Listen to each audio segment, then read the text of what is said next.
The screech of metal against metal still echoed in my ears as I hurried through the lobby of Vertex Solutions. My hands trembled slightly, adrenaline still coursing through my veins.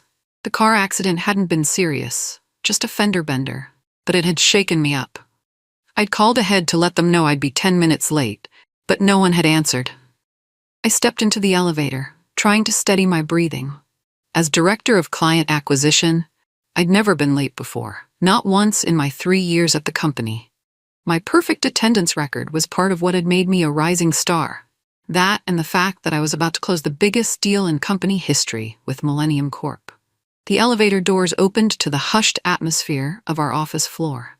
A few colleagues glanced up as I passed, their expressions unreadable. I slid into my chair, set down my coffee, and logged into my computer. One new email. From Marcus Walsh, my manager. The subject line alone made my stomach drop. Employment termination, effective immediately. I blinked, sure I'd read it wrong, but the words remained, cold and clear on my screen. I opened it with trembling fingers. Due to your failure to adhere to company attendance policies, your employment with Vertex Solutions is terminated, effective immediately. Please clear your desk and return all company property to HR before leaving the premises. The email was short, clinical, no mention of my spotless record or the fact that I'd never been late before. No acknowledgement of the Millennium deal I'd spent 6 months cultivating, the deal set to increase our revenue by 40% this year alone. I looked up from my screen toward Marcus's glass-walled office. He was watching me, his thin lips curled into what looked almost like satisfaction. Our eyes met, and he didn't look away. Instead, he gave a small shrug as if to say, "That's business." My chest tightened. This wasn't about being 10 minutes late. This was about last week's executive meeting, where the CEO had praised my work in front of everyone while barely acknowledging Marcus. This was about the rumors that I was being considered for a senior position, maybe even his position. I'd noticed his growing coldness, the way he'd started excluding me from meetings, the subtle undermining comments. But I never thought he'd go this far. My phone buzzed. A calendar reminder. Zoom with Millennium Corp, 9:30 a.m. In 15 minutes. I stared at the reminder, my mind racing. The Millennium deal was supposed to be my crowning achievement. After months of building relationships, addressing concerns, and crafting the perfect proposal, they were finally ready to sign. The CEO himself had requested a final call this morning to formalize things. And now, what? Was Marcus planning to take the call himself? To swoop in and claim credit for all my work now that I was out of the picture? As if reading my thoughts, another email popped up. A calendar invitation from Marcus for the exact same Zoom call. He'd already removed me as the host and added himself. Something inside me snapped. I wasn't going to let him steal this. Not after everything I'd put into it. But what could I do? For now, I had no idea. I just clicked off my laptop and stared into the empty space. Then I began gathering my things. Pictures of my family. My spare blazer. The plant my team had given me after our first major win together. I worked methodically, ignoring the curious stares from colleagues who'd noticed something was wrong. Just as I was closing my bag, I heard it. The unmistakable sound of Marcus's voice through his office walls, unnaturally loud and strained. "What do you mean you won't proceed?" Marcus's voice carried across the now silent office. Everyone had stopped what they were doing, attention turning toward his glass office. I paused, my hand on my bag. "But we've worked for months on this deal." A pause. "She's no longer with the company." Another pause, longer this time. "A personnel issue?" "Look, I can handle everything moving forward." Even from across the room, I could see his face reddening, the vein in his forehead becoming more pronounced. "That's completely unreasonable. You can't just... Hello? Hello?" The silence that followed was deafening. Marcus stared at his screen in disbelief, then slammed his hand against his desk so hard that his coffee mug toppled over, spilling across papers. I should have felt satisfaction. Instead, all I felt was a hollow ache. 6 months of work, relationships built, trust earned, all potentially wasted because of his petty jealousy. I slung my bag over my shoulder and headed for the door, head held high despite the weight in my chest.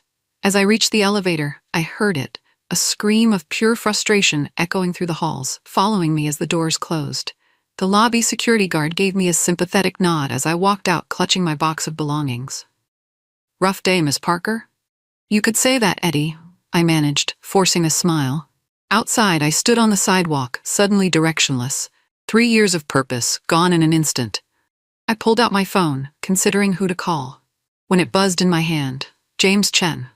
Emily, he said when I answered, his voice warm but concerned. What the hell is happening over there? I just had the strangest call with someone claiming to be taking over the Millennium account. I took a deep breath, fighting to keep my voice steady. I was fired this morning, James, 10 minutes after arriving at work. What? Why? Officially, I was 10 minutes late today. Had a minor car accident on the way in. I paused. Unofficially, I think Marcus felt threatened. The line went quiet for a moment. Then, well, that explains his awkward behavior. I made it clear to him that Millennium has no interest in proceeding without you. This partnership was built on trust, your trust specifically. A flicker of hope ignited in my chest, quickly followed by resignation. I appreciate that, James, but I've been terminated. There's nothing. Actually, he interrupted, this might be the perfect opportunity to reassess the terms of our arrangement. By the time I arrived home, my phone was lighting up with notifications, messages from confused colleagues, an email from HR with exit paperwork, and, most surprisingly, 3 missed calls from Marcus himself. I ignored them all, focusing instead on brewing a strong cup of coffee. My hands had finally stopped shaking, replaced by a strange, calm clarity. James's words kept replaying in my mind. Don't respond to anyone from Vertex yet. Let them sweat a little. He'd explained that Millennium had been considering expanding the deal even further, potentially tripling its initial value. They'd planned to discuss it in today's call, a surprise Marcus had inadvertently ruined. My doorbell rang, startling me. Through the peephole, I spotted a courier holding a lavish flower arrangement. The card read, "A misunderstanding. Please call me urgently, Marcus." I laughed bitterly, tossing the card into the trash. The flowers I placed on my neighbor's doorstep, no sense in wasting them. My phone rang again. Marcus. Again, I sent it to voicemail.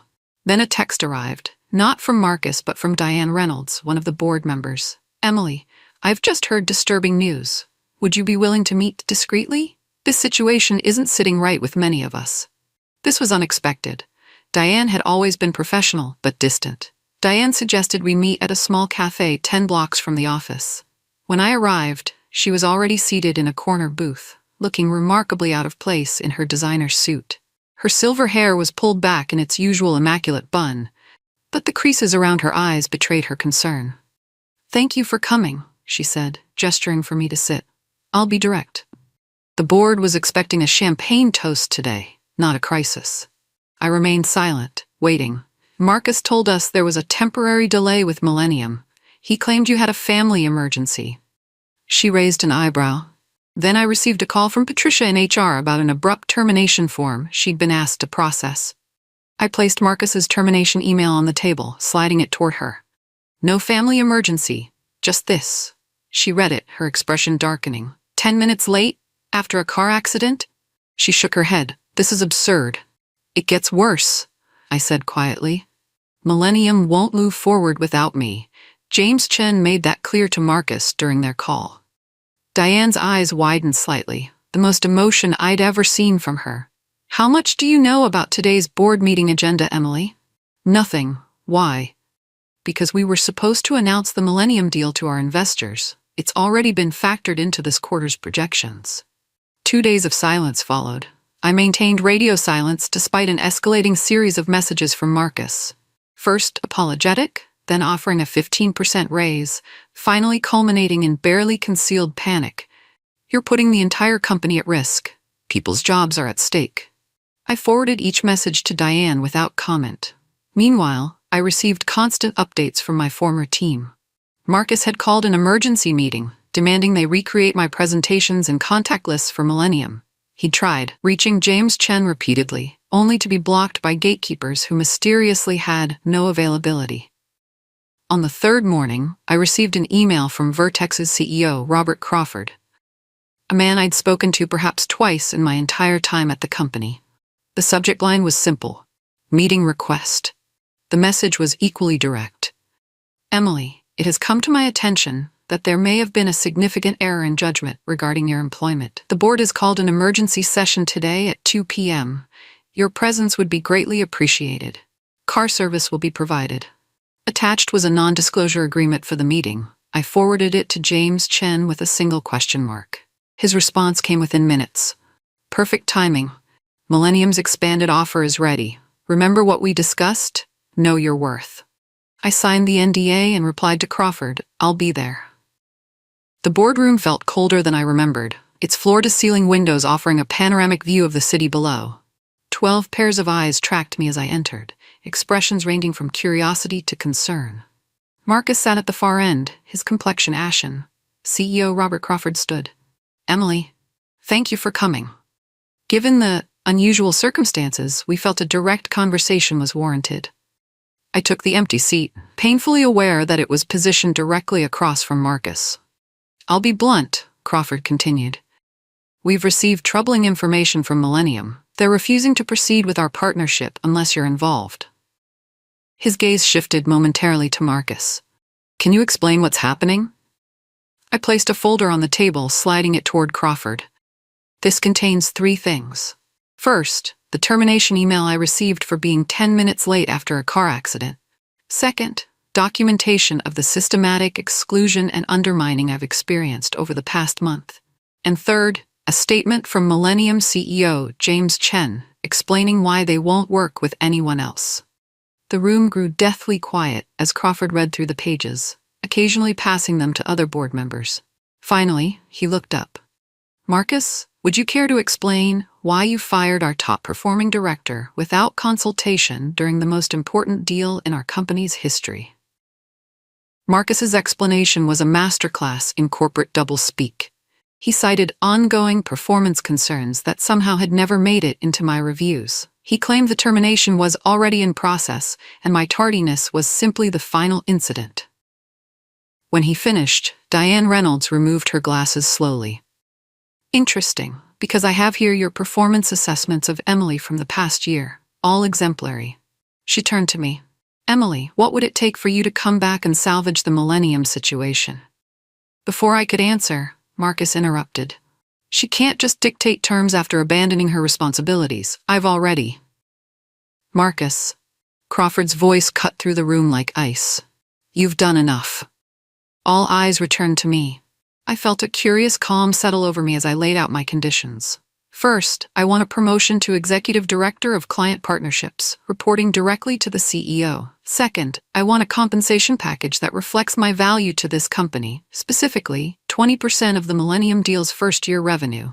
Third, I want a public acknowledgement that my termination was wrongful. The silence that followed was profound. Marcus's face had gone from red to purple. Finally, Crawford leaned forward. Those are steep demands, Emily. I met his gaze steadily. So was firing me over being 10 minutes late. The board's counteroffer came quickly. Executive director position, 15% of the Millennium deal, and a formal retraction of the termination with a misunderstanding narrative for the staff. I held firm. 20% was non-negotiable. When I mentioned that Millennium was planning to triple their initial commitment, the atmosphere in the room shifted palpably. Quick calculations flashed behind everyone's eyes. Even at 20%, the company would still be making substantially more than they'd projected. Crawford called for a brief recess. As board members filtered out for coffee, Marcus approached me, his voice low and urgent. You can't do this. You can't just waltz back in and take my department. I regarded him coolly. I'm not taking your department, Marcus. I'm building something new, something you were too insecure to let me create under your leadership. This isn't over, he hissed. You're right, I replied. It's just beginning. When the board returned, Crawford cleared his throat. We're prepared to meet your terms with one condition. You must close the expanded Millennium deal within 30 days. I nodded, extending my hand. I'll need full access restored by end of day, and I'll be bringing back any team members who left because of this situation. Done, Crawford said, shaking my hand firmly. Welcome back, Executive Director Parker. The following morning, I arrived at Vertex at precisely 8 a.m. Eddie, the security guard, broke into a broad grin when he saw me. "Welcome back, Miss Parker. Heard the news. Couldn't have happened to a better person." The office was buzzing with speculation. My abrupt firing and even more abrupt reinstatement, with a promotion, no less, had fueled the rumor mill to unprecedented levels. IT had already set up my new office, a corner space with windows on two sides, significantly larger than my previous one. My old team was waiting inside, along with 2 former colleagues who'd quit in protest after my termination. "The prodigal boss returns," quipped Sam, my senior account manager, pulling me into a quick hug. "With reinforcements," added Zoe, gesturing to the returnees. I smiled, genuinely touched. "Thank you all for your loyalty. It won't be forgotten." I took a deep breath. Now, we have exactly 30 days to close an expanded Millennium deal that will change everything for this company and for each of us. As we began strategizing, I noticed Marcus through the glass wall, watching from across the floor. His expression was unreadable, but the rigid set of his shoulders told me everything I needed to know. He'd been moved to a smaller office, no longer a department head, just a senior consultant, according to the updated org chart. The next 2 weeks were a whirlwind. My new team and I worked relentlessly to restructure the Millennium proposal, incorporating their expanded needs and creating a seamless implementation plan. The deal had grown to nearly $30 million, more than triple the original estimate. Marcus, meanwhile, seemed determined to undermine me at every turn.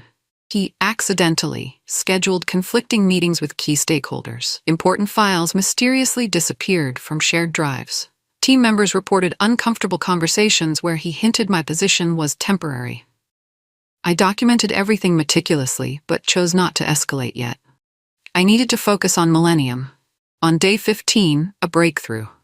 James Chen agreed to sign the preliminary agreement, officially putting Millennium on the books.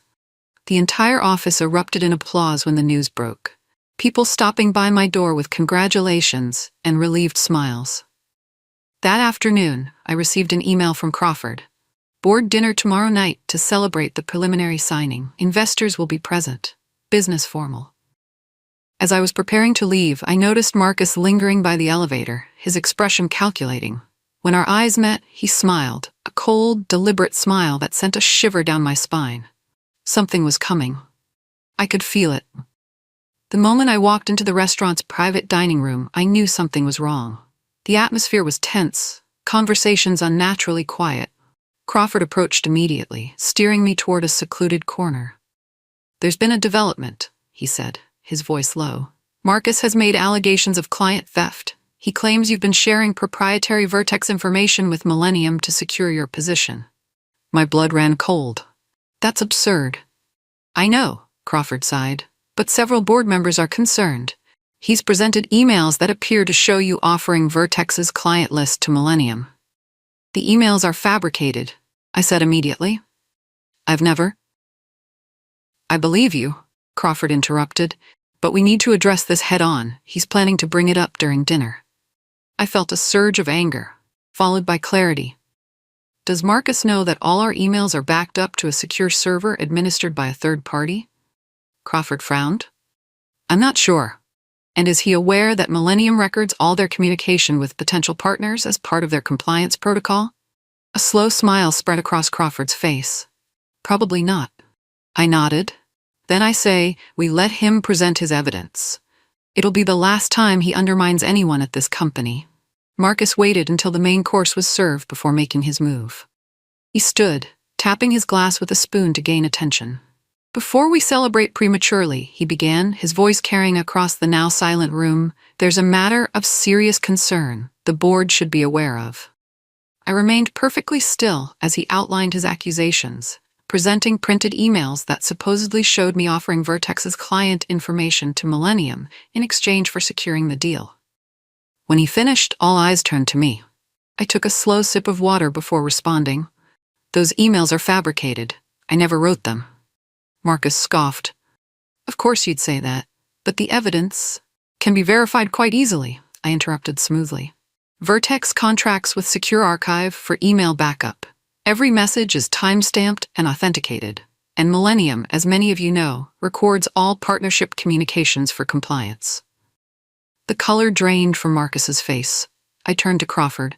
I move that we immediately request authentication of these alleged emails from both sources. Crawford nodded. Consider it, Marcus. If these prove to be fabricated, the consequences will be severe. Diane Reynolds leaned forward. I believe malicious falsification of evidence with intent to harm a colleague's reputation is grounds for immediate termination under our ethics policy. Marcus slowly sank back into his chair, the reality of his situation finally dawning on him. The verification results came back within 48 hours. As expected, the emails were proven fraudulent, created just days earlier and backdated. Marcus was terminated immediately, escorted from the building by security while the entire floor watched in stunned silence. I felt no satisfaction as I watched him leave, just a profound sense of exhaustion.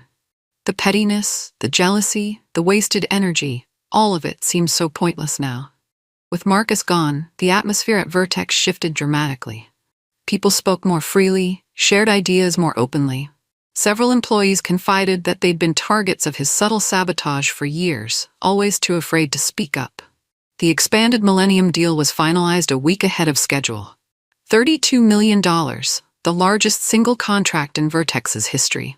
My 20% commission alone was more money than I'd ever imagined having. At the official signing ceremony, James Chen raised his glass with a knowing smile. To recognizing value, he said, his eyes meeting mine, and to the courage to demand it. Later, Crawford pulled me aside. The board is impressed, not just with the deal, but with how you handled everything. We're creating a new division focused on enterprise partnerships. We'd like you to lead it as senior vice president. I thought of Marcus's empty office, of all the needless drama, and smiled. I'd be honored. My first act as SVP was to review the company's termination policies. The existing process allowed managers too much autonomy and too little oversight, creating exactly the situation Marcus had exploited. I drafted new guidelines requiring HR and senior leadership review for all terminations, with additional protections for employees with good performance records. Crawford approved them immediately, sending a company-wide announcement praising the changes. My second act was more personal, promoting each member of my original team who'd stood by me. Loyalty deserved recognition. 3 months after the Millennium signing, I arrived at work to find a small package on my desk. Inside was a newspaper clipping, a profile of Marcus, who had apparently taken a mid-level position at a significantly smaller firm across town. There was no note, but I knew it was from Diane. Her way of saying closure was complete. That afternoon, during a routine department meeting, my assistant interrupted with an urgent message. Emily, Globex Corporation is on line 1. Their CEO wants to discuss potential partnerships. Globex, Millennium's biggest competitor. James Chen had mentioned they might reach out, impressed by our work. I smiled at my team. Let's show them what we can do. The cycle was complete. What began with an unfair termination had transformed into something I never could have imagined. A powerful new beginning. 1 year later, Vertex had changed beyond recognition. With both the Millennium and Globex partnerships thriving, our stock had doubled. The client acquisition division I led had expanded to 28 people across 3 teams, each specializing in different industry sectors. My office now occupied the corner space previously belonging to Crawford, who had been promoted to chairman. My team jokingly called it the throne room, a far cry from the cubicle where I'd opened that termination email. The company anniversary party was in full swing when I noticed a familiar face among the guests. Marcus. He stood awkwardly near the entrance, looking significantly older than when I'd last seen him. Apparently he'd been invited by an old colleague who'd taken pity on him. Our eyes met across the room. For a moment I considered avoiding him. Then, surprising myself, I walked over. Hello, Marcus. He tensed visibly. Emily, congratulations on all your success. Thank you. A pause. How are things at Raytech? He shrugged, attempting nonchalance. Fine. Good. Different culture, of course. Translation. Smaller, less prestigious, probably a fraction of his former salary. I should go, he said suddenly. I just came to say hello to a few people. As he turned to leave, I found myself saying, Marcus. He paused. We all make mistakes. The difference is learning from them. His expression flickered between resentment and something like gratitude before he disappeared into the crowd. Despite my success at Vertex, the memory of that termination email never fully faded. It had fundamentally changed how I viewed corporate loyalty, both to and from employees. This perspective led me to create Vertex's most innovative program yet, the Second Chance Initiative. We began actively recruiting talented professionals who had been unfairly terminated from other companies, offering them not just jobs but equity opportunities. The business press ate it up. Wrongful termination turned corporate strategy, read one headline. Parker's Revenge, building an army of the underestimated, declared another. The reality was simpler. I recognized untapped potential where others saw only rejection. During a routine leadership meeting, Crawford announced his retirement, effective in 6 months. "And I'm recommending Emily Parker as my successor," he added, to thunderous applause from around the table. Later in private, he confided, "If Marcus hadn't fired you that day, none of this would have happened. Sometimes I wonder if we should thank him." I laughed, but the irony wasn't lost on me.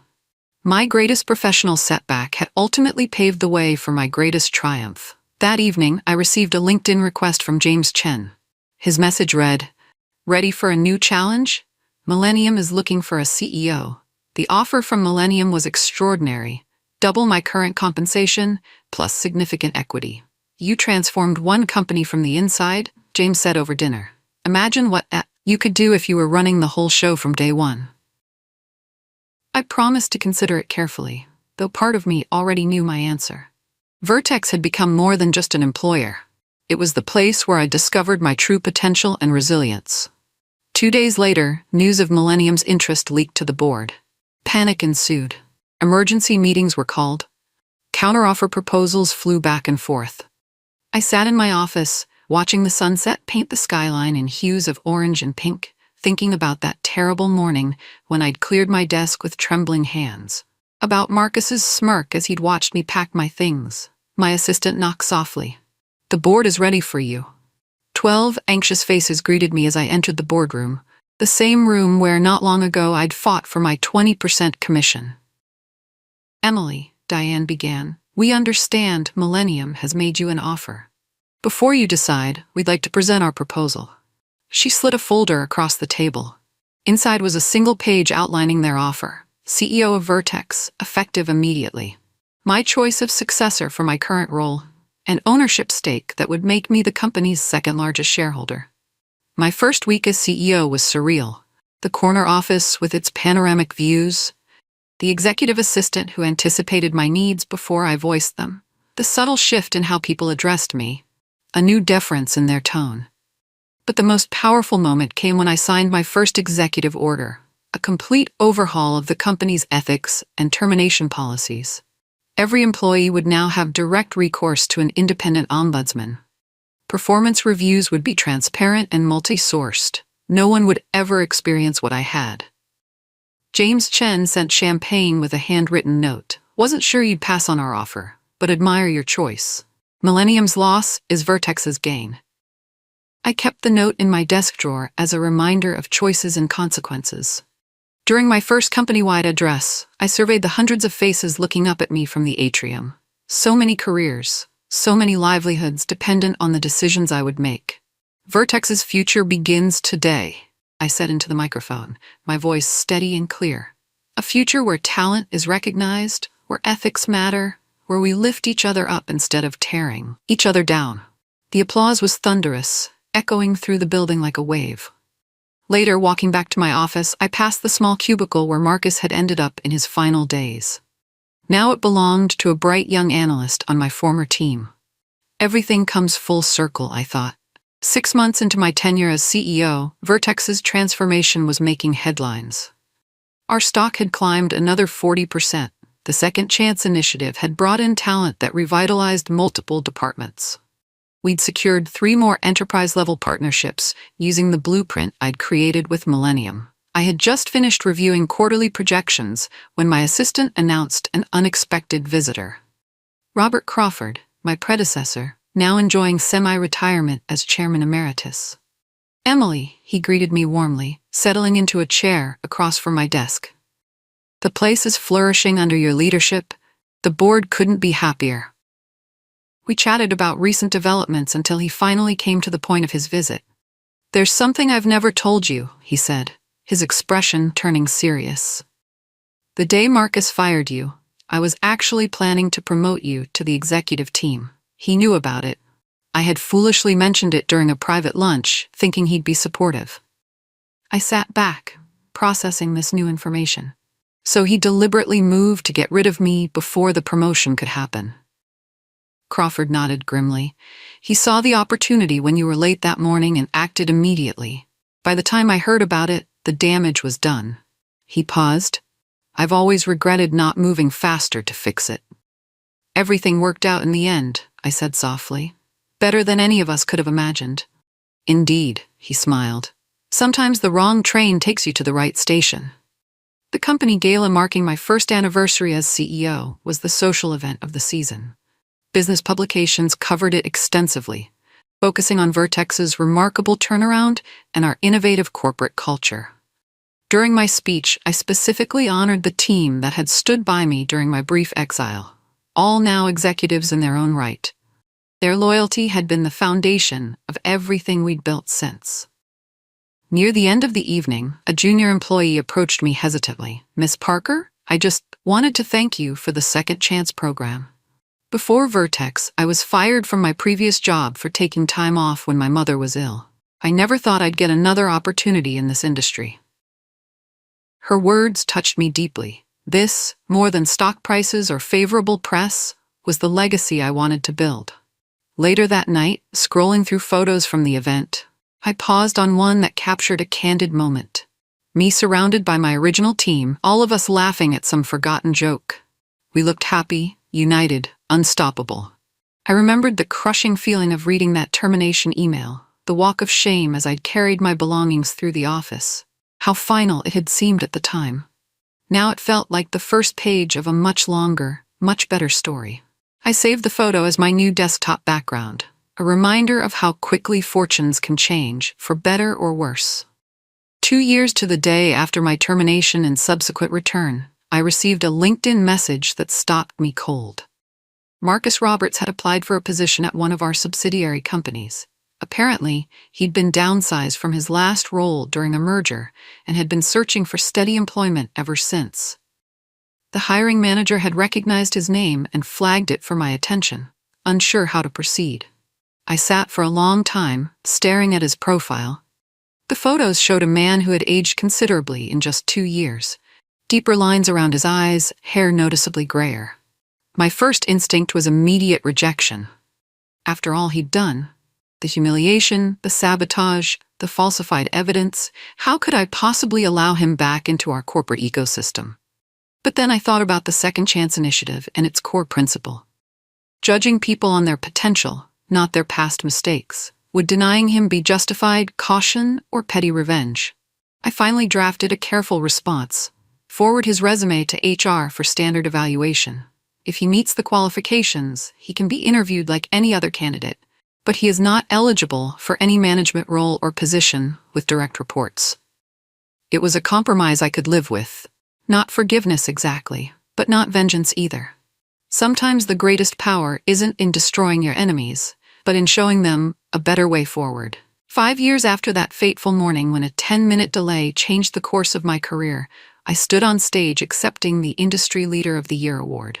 Vertex had quadrupled in size under my leadership, becoming known not just for our services but for our revolutionary workplace practices. In my acceptance speech, I finally shared the full story publicly: the termination email, the fight for recognition, the tangled path that led to the CEO office. The audience sat in rapt attention as I described how that moment of professional rock bottom had ultimately launched me higher than I'd ever dreamed possible. Success isn't linear, I concluded. Sometimes the worst moments of our professional lives create the pivot points that lead to our greatest achievements. The key is recognizing that a setback, even an unfair one, isn't the end of your story unless you allow it to be. The standing ovation that followed felt like the final chapter of a long journey. Later, at the reception, a young professional approached me with tears in her eyes. "Your story changed my perspective completely," she said. "I was fired last month in similar circumstances. I've been feeling like a failure, But now I see it differently. I smiled, squeezing her hand. It's not about the fall. It's about how you rise afterward. And rise I had. Higher than anyone, especially Marcus, could have ever imagined.